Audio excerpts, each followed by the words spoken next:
We all have to believe in something, don't we? Never in my life did I ever expect to find myself in the state of Arizona, especially being a girl from Philadelphia, Pennsylvania. I've always had a kindred spirit and a yearning to travel, but little time or resources to do so. Therefore, I have not embarked much further from the city of brotherly love except for an impromptu trip to North Carolina a few years ago and my family adventures into New York City and the Jersey Shore when I was younger. So when my fiancé and I radically decided to jump on my first ever plane ride to Arizona with only a day's notice, I didn't think the people there would quite get me. That flight led us to the quaint, yet whimsical town of Bisbee. See, I describe myself as a little hippie, a little hood. I am from Philly after all, so that's where the hood part of me comes from.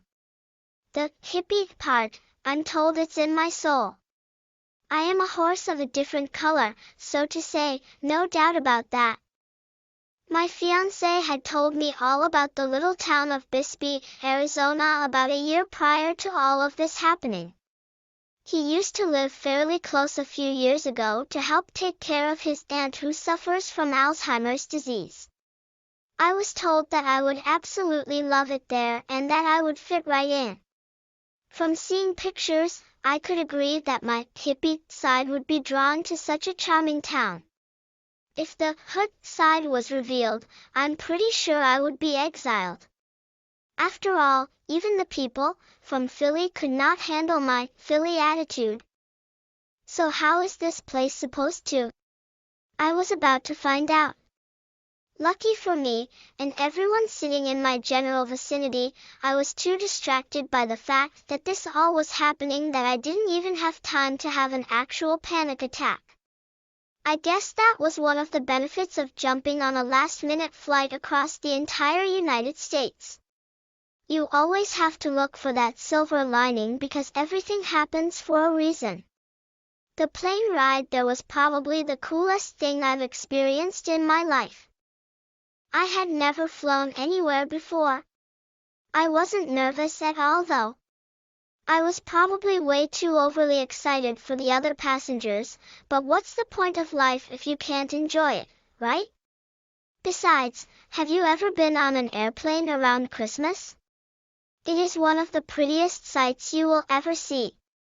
I highly recommend everyone does this at least once in their lifetime. I took the natural, breathtakingly beautiful experience as a sign that maybe this trip wouldn't be so bad after all. Maybe I should let go of my anxieties and believe that a greater power will guide us through this trip. However, the unknown has always been an issue for me. Nonetheless, I was on a plane headed to Arizona regardless of my feelings about the uncertainty of what will be. To my surprise entering Bisbee, I felt a sense of calmness come over me. Looking at the people in this small town, I could tell they weren't at all like any I've ever met before. Those in which society would call bums were the most accepting of all.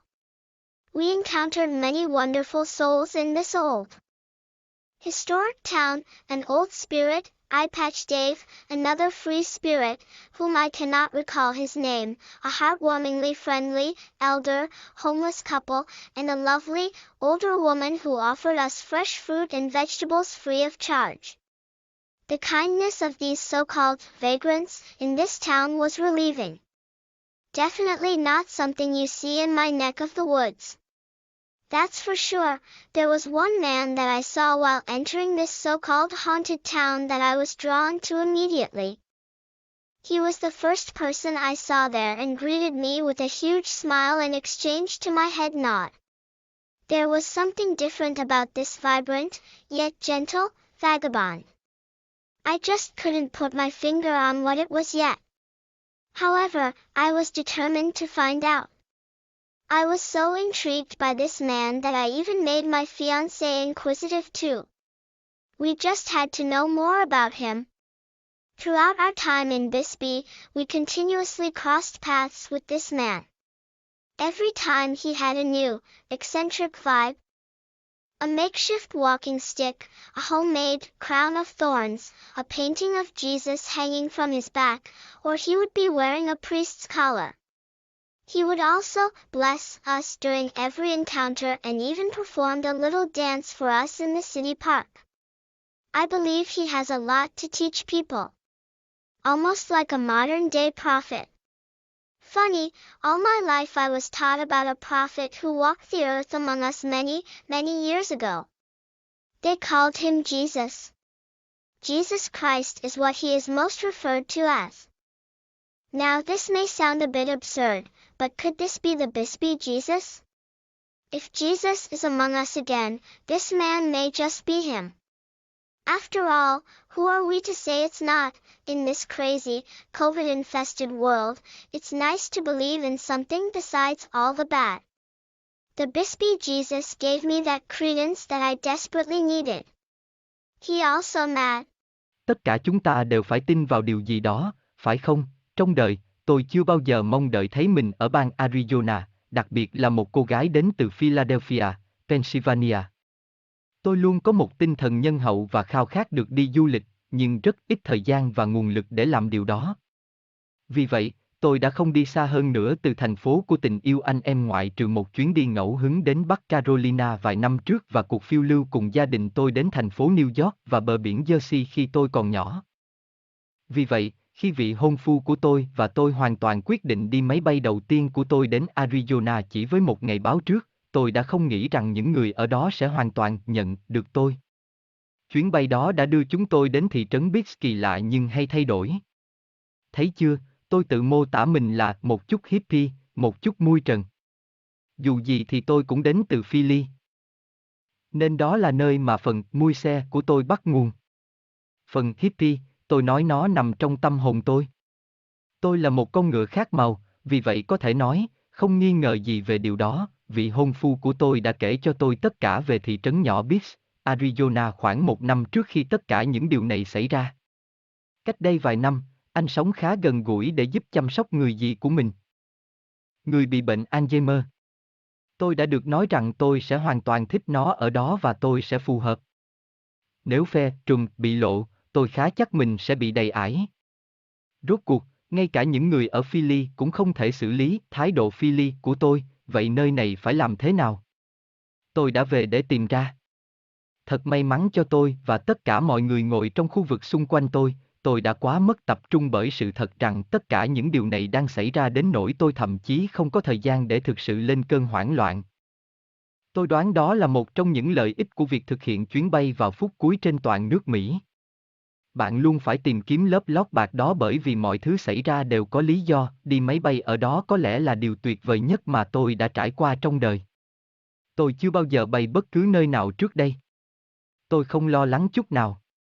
Tôi có lẽ đã quá phấn khích đối với những hành khách khác. Nhưng ích lợi của cuộc sống là gì nếu bạn không thể tận hưởng nó, phải không? Hơn nữa, bạn đã bao giờ đi máy bay vào dịp Giáng sinh chưa? Đó là một trong những cảnh đẹp nhất mà bạn từng thấy. Tôi thực sự khuyên mọi người nên làm điều này ít nhất một lần trong đời.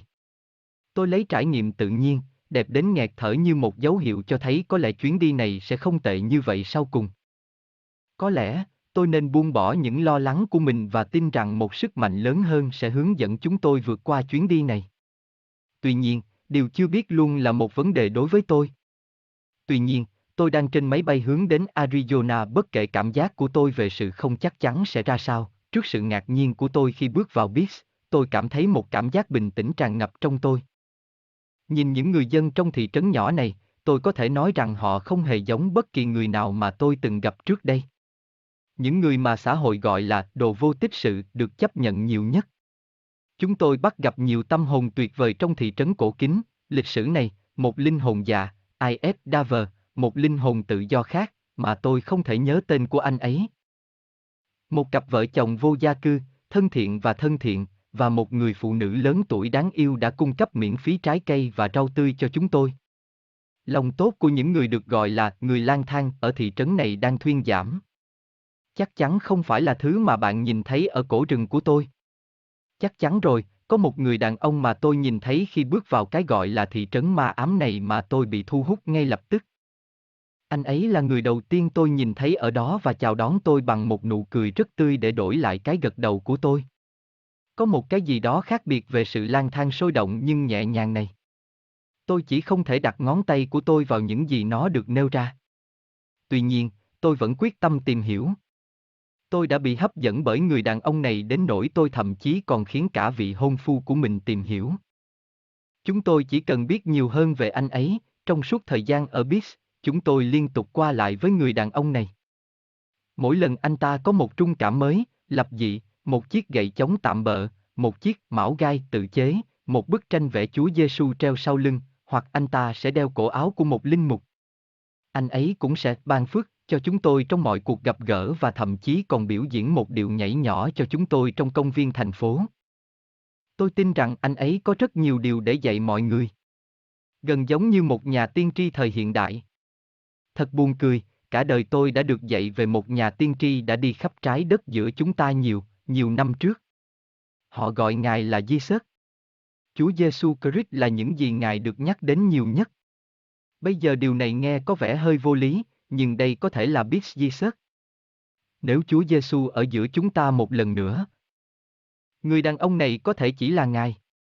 Rốt cuộc, chúng ta là ai để nói rằng nó không phải là, trong thế giới điên rồ, bị nhiễm COVID này, thật tuyệt khi tin vào một điều gì đó bên cạnh tất cả những điều xấu.